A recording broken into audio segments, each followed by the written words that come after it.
The Grand Celestial Hotel looked like a dream floating in the winter air. Christmas lights wrapped around every pillar, every railing, every window. Even the giant fountain outside sparkled like it had been touched by magic.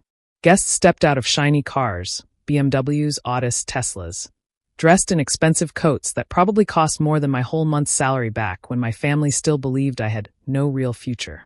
I pulled up in my old Honda Civic, its engine coughing like it had climbed a mountain instead of a gentle driveway. The valets paused for a moment, their polite smiles tightening just a bit. One of them walked over slowly, almost cautiously, like he wasn't sure whether my car belonged anywhere near the entrance. "Are you sure you're in the right place, ma'am?" he asked gently. I just nodded and handed him the keys. I didn't feel offended. I understood exactly what he saw, an ordinary woman, plain clothes, old car, no sign of luxury. But what he didn't see was the truth. What no one saw was the truth. Inside these glowing walls, past the marble floors and the golden chandeliers, my family waited for me. People who had doubted me, mocked me, treated me like the weak link, the one who could never get her life together. They had called me useless so many times it became their favorite nickname for me. But tonight would be different. As I stepped out of the car and onto the red carpet leading to the entrance, I felt a calmness settle over me. My boots might not have been new, my coat might have been simple, and my bank account, well, that was the part they didn't know about. The part that would turn their world upside down. I paused for a moment at the glass doors, taking in the warm glow inside. I could almost hear my mother's voice in my head.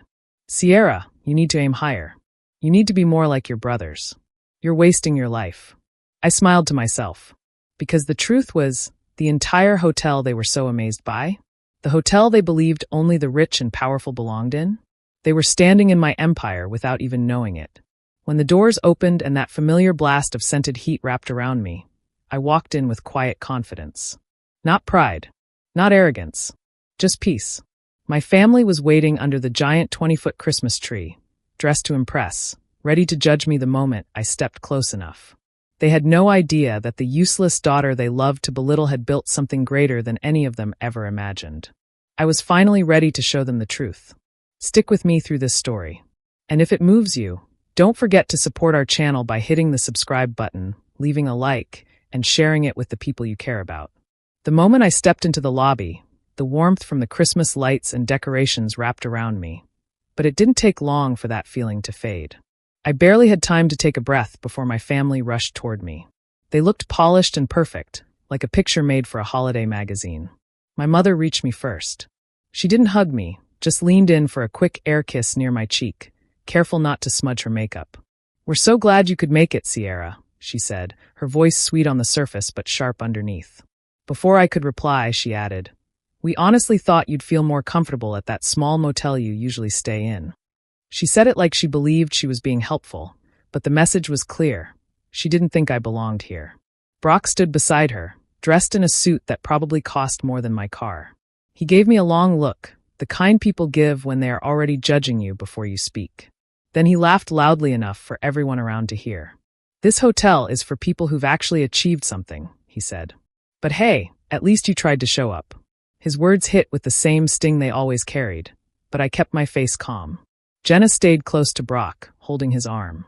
She smiled at me, but it wasn't a kind smile. It was the kind someone gives when they're waiting for you to slip on ice so they can say, "See? I knew it." She looked me up and down slowly, taking in my simple clothes. I could already guess her thoughts, and none of them were friendly. Caleb joined in, hands in his pockets, grinning like he was in on some secret joke. "Long drive?" he asked lightly. "You must be freezing. People usually dress better for a place like this."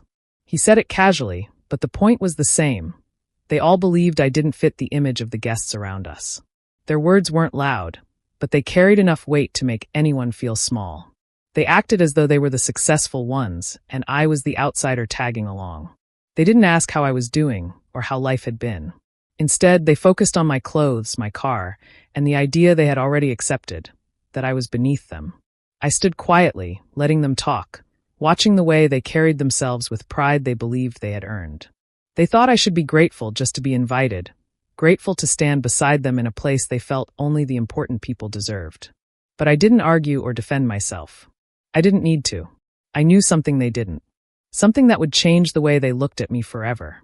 And standing under that giant Christmas tree, surrounded by their smug smiles, I felt the moment getting closer. We walked toward the front desk together, but the entire walk felt like being examined under a bright light.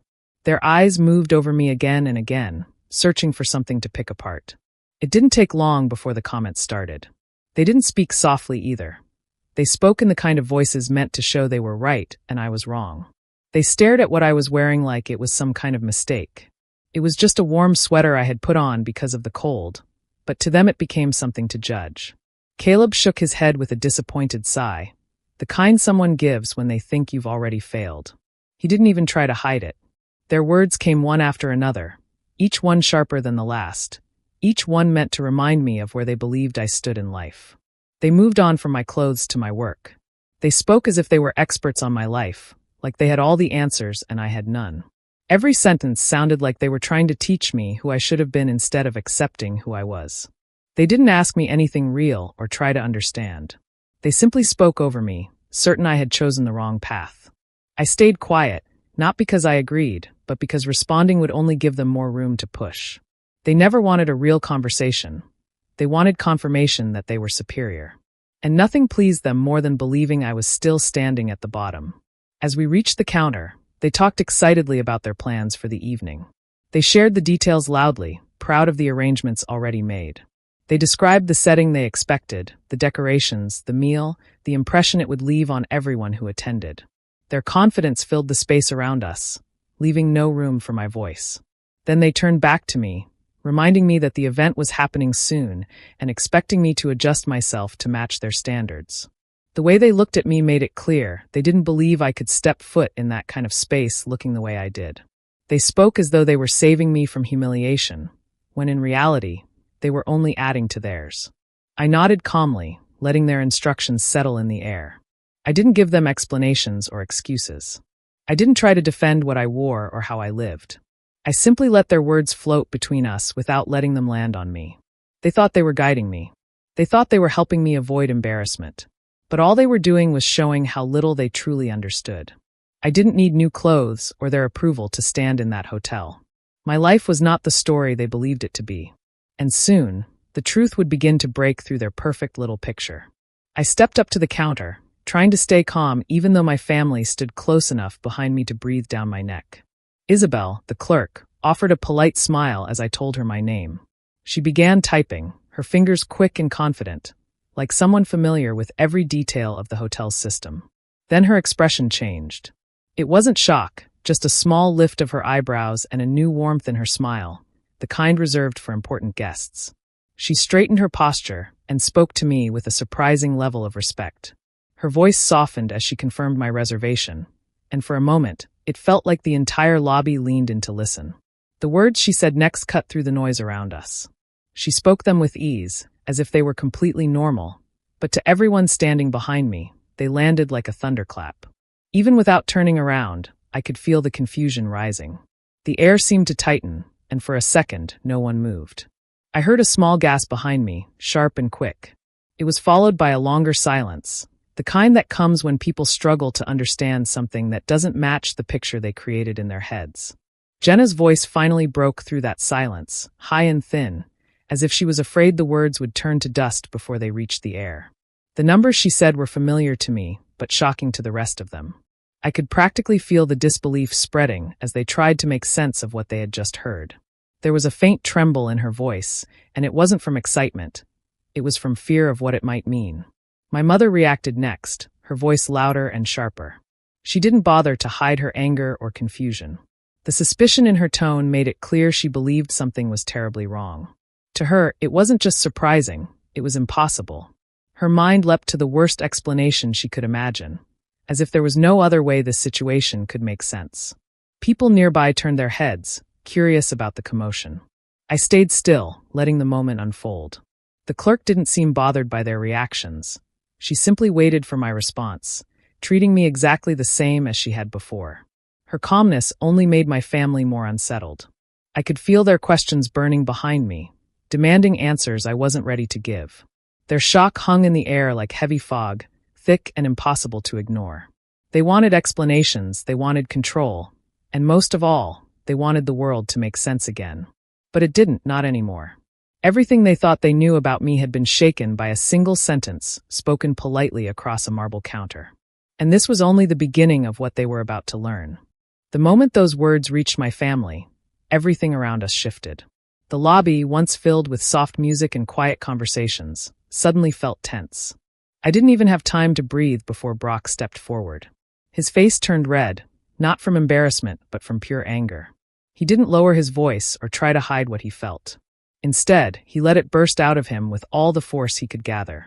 People nearby stopped what they were doing.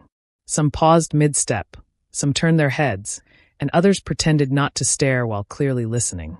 Brock didn't care about any of them. He was too focused on me. His words came fast, sharp, and loud, each one hitting like a blow. He kept demanding answers as if I owed him something. He wanted a reason that fit the version of me he had always believed in. He needed me to confess to something that made sense to him. A mistake, a lie, anything that would keep me in the small box he had created for me over the years. He couldn't accept that there might be more to my life than he understood. His frustration only grew as he spoke. He paced for a moment, then came closer, blocking the light behind him. His voice rose again, bouncing off the polished floors and high ceilings. The lobby wasn't large enough to contain his anger. He wasn't just questioning me. He was accusing me of something terrible, something reckless, something that would prove all his beliefs right. I watched him carefully, noticing the things he didn't say. He didn't ask if I was okay. He didn't wonder if something had changed for me. He didn't show even a hint of curiosity or kindness. Everything he said came from a place of certainty, a certainty that I was incapable, irresponsible, and forever beneath him. My mother and Jenna stood frozen, too shocked to intervene. Caleb looked from Brock to me, his arms crossed tightly, as if he was bracing for the worst possible truth. None of them tried to calm him down. None of them stepped in to stop the growing scene. They let him shout because they agreed with him. They believed everything he was saying. Their silence told me more than his shouting ever could. It showed me their true opinions, the ones they had never bothered to hide, but had always wrapped in polite words. They saw me as someone who couldn't make smart choices, someone who would always struggle, someone who needed to be guided and corrected. I stood still, letting the storm pass around me. I didn't raise my voice, didn't argue, didn't defend myself. There was nothing I could say that would make them see me differently in that moment. Their minds were already made up. This outburst was just another reminder of how little they thought of me, how quickly they believed the worst, and how deeply they underestimated the life I had built far away from their judgment. And as they glared at me, waiting for the explanation they believed they deserved, I realized something important. This confrontation wasn't hurting me. It was exposing them. The moment those words reached my family, everything around us shifted. The lobby, once filled with soft music and quiet conversations, suddenly felt tense. I didn't even have time to breathe before Brock stepped forward. His face turned red, not from embarrassment but from pure anger. He didn't lower his voice or try to hide what he felt. Instead, he let it burst out of him with all the force he could gather. People nearby stopped what they were doing. Some paused mid-step, some turned their heads, and others pretended not to stare while clearly listening. Brock didn't care about any of them. He was too focused on me. His words came fast, sharp, and loud, each one hitting like a blow. He kept demanding answers as if I owed him something. He wanted a reason that fit the version of me he had always believed in. He needed me to confess to something that made sense to him. A mistake, a lie, anything that would keep me in the small box he had created for me over the years. He couldn't accept that there might be more to my life than he understood. His frustration only grew as he spoke. He paced for a moment, then came closer, blocking the light behind him. His voice rose again, bouncing off the polished floors and high ceilings. The lobby wasn't large enough to contain his anger. He wasn't just questioning me. He was accusing me of something terrible, something reckless, something that would prove all his beliefs right. I watched him carefully, noticing the things he didn't say. He didn't ask if I was okay. He didn't wonder if something had changed for me. He didn't show even a hint of curiosity or kindness. Everything he said came from a place of certainty, a certainty that I was incapable, irresponsible, and forever beneath him. My mother and Jenna stood frozen, too shocked to intervene. Caleb looked from Brock to me, his arms crossed tightly, as if he was bracing for the worst possible truth. None of them tried to calm him down. None of them stepped in to stop the growing scene. They let him shout because they agreed with him. They believed everything he was saying. Their silence told me more than his shouting ever could. It showed me their true opinions, the ones they had never bothered to hide, but had always wrapped in polite words. They saw me as someone who couldn't make smart choices, someone who would always struggle, someone who needed to be guided and corrected. I stood still, letting the storm pass around me. I didn't raise my voice, didn't argue, didn't defend myself. There was nothing I could say that would make them see me differently in that moment. Their minds were already made up. This outburst was just another reminder of how little they thought of me, how quickly they believed the worst, and how deeply they underestimated the life I had built far away from their judgment. And as they glared at me, waiting for the explanation they believed they deserved, I realized something important. This confrontation wasn't hurting me. It was exposing them. The moment he said "owner," a strange silence fell over the lobby. Even the faint hum of the Christmas lights and the soft chatter from other guests seemed to vanish. People froze, glancing at one another in surprise, unsure if they had heard correctly. My family stared at me, their eyes wide, disbelief written across every face. My mother's lips parted slightly, and she whispered my name in a tone that mixed fear, shock, and confusion.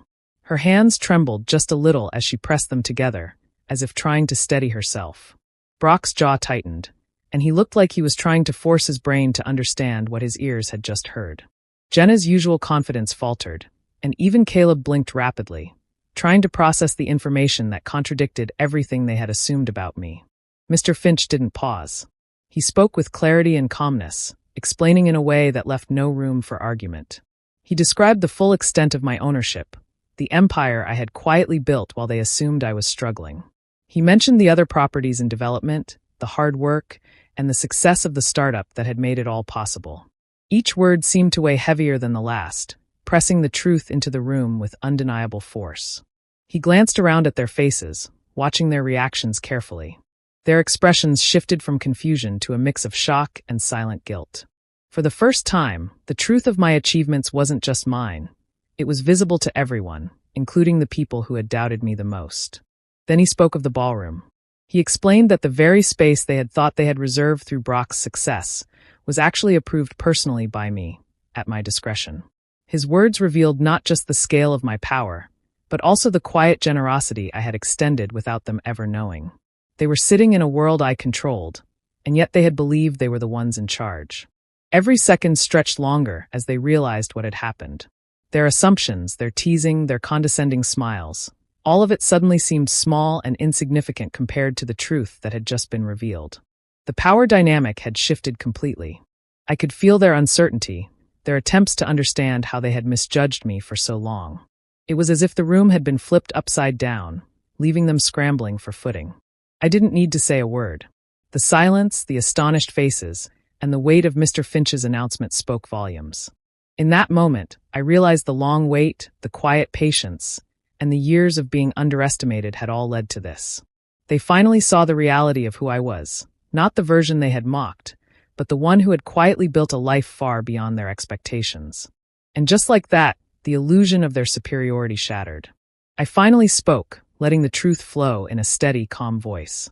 I explained how the job they always dismissed as small had been part of a larger plan.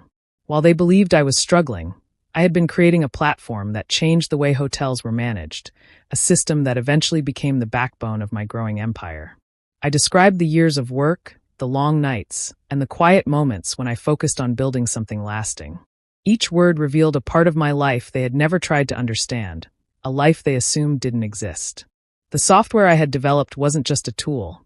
It was the reason I could see opportunities others missed, the reason I had the knowledge to make my empire successful. As I spoke, I could see the disbelief on their faces. They had believed every small joke they made about me, every teasing comment about my old car or my simple clothes. Those words, meant to wound or mock, were aimed at a version of me that never really existed. They had chosen to see me as powerless because it was easier for them to imagine.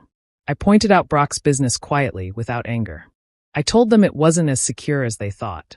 While he flaunted success and bragged about achievements, I already knew the cracks in his company. My software had analyzed the public data of his industry, showing me clearly what was really happening. The empire they admired in him was, in truth, less stable than my quiet, unseen growth. Their expressions shifted with every detail I shared. Shock turned to hesitation, and hesitation turned to the beginning of shame. Each fact I revealed slowly chipped away at the certainty they had carried for years. The truths were simple, but the impact was enormous. They had been blind, choosing the story they wanted rather than the reality before them. I didn't raise my voice or speak harshly. I simply let the facts stand on their own. It was enough to expose the difference between what they assumed and what I had accomplished. The years of misunderstanding, mockery, and judgment unraveled in front of them, leaving nothing to hide behind. As they processed the revelations, I noticed small changes. Brock's confident stance faltered, Jenna's smile vanished, Caleb shifted uncomfortably, and my mother's hands trembled slightly as she struggled to comprehend the life she had overlooked. Every patronizing comment, every disbelief-filled glance they had ever given me now seemed absurd in the light of what was true. For the first time, the full picture was clear to everyone. The quiet, underestimated daughter they had mocked for so long was the same person who had quietly mastered a system, created immense value, and built a future that exceeded even their wildest assumptions. Their preferred fantasy had been shattered, replaced by the undeniable reality of my accomplishments. Their faces were pale, their voices shaky, and their usual confidence was gone.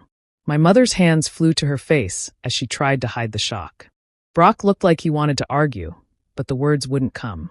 Jenna's mouth opened and closed like a fish out of water. Even Caleb, who usually smirked at everything, seemed unsure of what to do next. They all started speaking at once, tripping over words, trying to make excuses. "Sierra, we had no idea," my mother cried, her voice high and uneven. "Why didn't you tell us? How could we have known?" The questions were endless, frantic, and desperate, but they weren't searching for understanding. They were searching for relief, a way to fix their bruised pride. Brock's voice joined hers, rough and tense. "We never imagined," he started, then stopped, clearly struggling to finish. Jenna tried to jump in, offering a hurried, "We just thought," but her words didn't help. They only added to the chaos. They were grasping for something solid, anything that could make sense of what had been revealed in front of everyone. I listened quietly, letting them tumble over themselves. I didn't raise my voice. I didn't lecture them. I simply looked at each of them in turn, calm and steady. Finally, I spoke, choosing my words carefully so they could not twist them into another excuse. "I tried to tell you. You never listened. You wanted to believe I was useless, and so that is the version of me you held on to." The silence that followed was heavy. Their frantic energy faded into a mix of shame and awkwardness. I could see it in their eyes. They were realizing that their apologies didn't come from understanding or true regret. They came from being caught off guard, from the embarrassment of being proven wrong in front of witnesses. Their concern wasn't for how they had treated me over the years. It was for how badly they had misjudged me. They shuffled their feet, looking anywhere but at me. My mother's voice wavered as she tried again. "We're sorry, Sierra." Really, but the words lacked depth, lacking sincerity. The remorse was shallow, a reaction to the sudden shift in power and status rather than a real recognition of their past behavior. I could feel the difference between genuine apology and this hollow version. They weren't apologizing because they had been cruel. They were apologizing because the world now saw me differently, and their previous judgment reflected badly on them. I stayed calm, letting them fumble in their shame. I didn't need them to understand or feel true regret. This moment was not about their learning. It was about showing them that the person they had underestimated for so long had grown into someone they could no longer dismiss. Their words might have been empty, but the truth of my life spoke louder than anything they could say. And in that quiet, uncomfortable space, I let them feel the weight of their mistakes, without adding another word. I straightened my posture as Mr. Finch spoke quietly about the staff meeting that awaited me. His calm presence reminded me that the hotel ran smoothly because of the systems I had put in place, not because anyone else could take control. I took a slow breath and let my gaze sweep over my family, who now seemed smaller, uncertain, and entirely out of their element. They shifted uneasily, their confidence gone, replaced with a mix of awe and fear. Every glance, every twitch, told me they were realizing how much ground they had lost. For years, they had assumed they were above me, that I would always remain under their shadow, an easy target for mockery and judgment. That illusion had shattered. I didn't need to say anything more. There was no yelling, no harsh words, no dramatic outburst. The room itself seemed to recognize the change. Even the staff and guests nearby sensed the shift, watching quietly as the people who had once looked down on me now appeared small and uncertain. The dinner in the grand ballroom, which they had booked with pride and expected to impress their friends and colleagues, was now under my direction. Every detail, every arrangement would follow my rules. They would sit in a space I controlled, enjoy a meal I approved, and understand, even if silently, that the hierarchy had reversed. I allowed a calm smile to touch my lips, not of triumph, but of quiet confidence. The true power lay not in punishment or revenge, but in the revelation itself. I had been the unseen force behind the life and luxuries they assumed they had achieved on their own. Every joke, every insult, every look of disdain they had directed at me now seemed meaningless, almost foolish. They had misjudged the very person who had quietly held more influence than they could imagine. I took a moment to observe them individually. My mother's hands trembled slightly, her usual composure lost. Brock's face was tight, his jaw clenched as he processed the reality that his assumed superiority was gone. Jenna's confident posture had faltered completely, and Caleb looked at me with a mixture of confusion and quiet respect he hadn't shown before. The lesson was clear, though I didn't need to speak it aloud. Years of underestimation and doubt could not hide the truth any longer. I had built, achieved, and controlled far more than they ever imagined, and now they were forced to witness it firsthand. My presence in the lobby, calm and composed, was a reminder that authority and respect are earned quietly and decisively. As Mr. Finch finished his briefing, I turned toward my family one last time. I didn't invite them to speak. I didn't acknowledge their apologies or pleas. Instead, I let the weight of the situation settle naturally. The Christmas dinner, the space, and the respect they had thought was theirs had quietly and irrevocably changed. They were no longer the ones in control, and I didn't need to do anything more than simply exist in the truth of what I had built. Grace had been extended for years in silence, but now boundaries would be firm, clear, and unbroken. And they understood, whether they admitted it or not, that everything had changed forever.